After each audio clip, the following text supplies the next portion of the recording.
ரொம்பவே ஈஸியான முறையில் எப்படி கொழுக்கட்டை செய்கிறதுன்னு பார்க்கலாம். இந்த மாதிரியான மோதகம் ரொம்ப ரொம்ப ஈஸி, ரொம்ப ஜூஸியாக நல்லா சூப்பராக வரும்.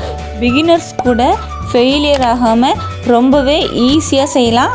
அச்சு இல்லாமையே நம்ம இதை சூப்பராக செய்யலாம். அச்சு இல்லாமல் எப்படி செய்கிறதுன்னு நம்ம பார்த்துடலாம். அப்புறமா 1 கப் மாவு எடுத்துருக்கோம், வெல்லம் பொடிச்சு எடுத்துருக்கோம், தேங்காய் துருவி எடுத்துருக்கோம், ஏலக்காவை பொடி பண்ணி வச்சுருக்கோம். இப்போது நம்ம அடுப்பில் தண்ணி சூடாக வச்சிடலாம். 1 கப் மாவு எடுத்துக்கலாம், கொஞ்சமாக உப்பு சேர்த்துக்கலாம். தண்ணி சூடானதும் கொஞ்சம் கொஞ்சமாக தண்ணி சேர்த்து நம்ம அதை மாவு நல்லா பிசைஞ்சு எடுத்துக்கலாம். சில பேர் இதை அடுப்பில் சரியாக 1 கப்புக்கு 1.5 கப் தண்ணி வச்சு இதை கிண்டி இலக்குவாங்க. அதில் உங்களுக்கு மெஷர்மெண்ட் தப்பாகிறதுக்கு வாய்ப்பு இருக்குது. இந்த மாதிரி முறையில் நம்ம செய்யும்போது தப்பே ஆகாது, ஃபெயிலியரே ஆகாது. நம்ம நீட்டாக பிசைஞ்சு எடுத்துடலாம். பிசைஞ்சு முடிஞ்சதுக்கப்புறமா லாஸ்ட்டில் 1 ஸ்பூன் நெய் சேர்த்து இதை நல்லா நம்ம பிசைஞ்சு எடுத்துக்கலாம்.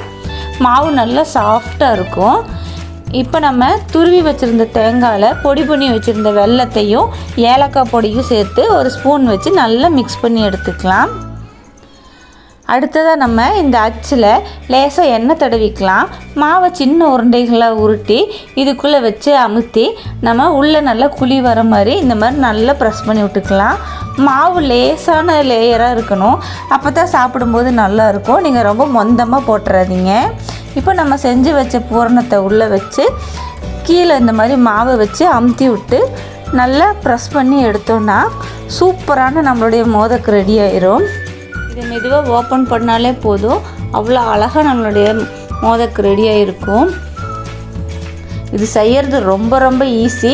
உங்கள் வீட்டில் இருக்க சின்ன குழந்தைகிட்ட இந்த மாதிரி கொடுத்து கொஞ்சம் ப்ரெஸ் பண்ணி கொடுக்க சொன்னால் அவங்க ரொம்பவே இன்ட்ரெஸ்டிங்காக இந்த மாதிரி செஞ்சு தருவாங்க. இப்போது நம்ம இட்லியெல்லாம் வேக வைக்கிற மாதிரி ஆவியில் நம்ம செஞ்சு வச்சுருந்த இந்த கொழுக்கட்டையை வேக வச்சு எடுத்துக்கலாம். அவ்வளோதான், இப்போ நம்மளோட சூப்பரான கொழுக்கட்டை ரெடி ஆகிருச்சு.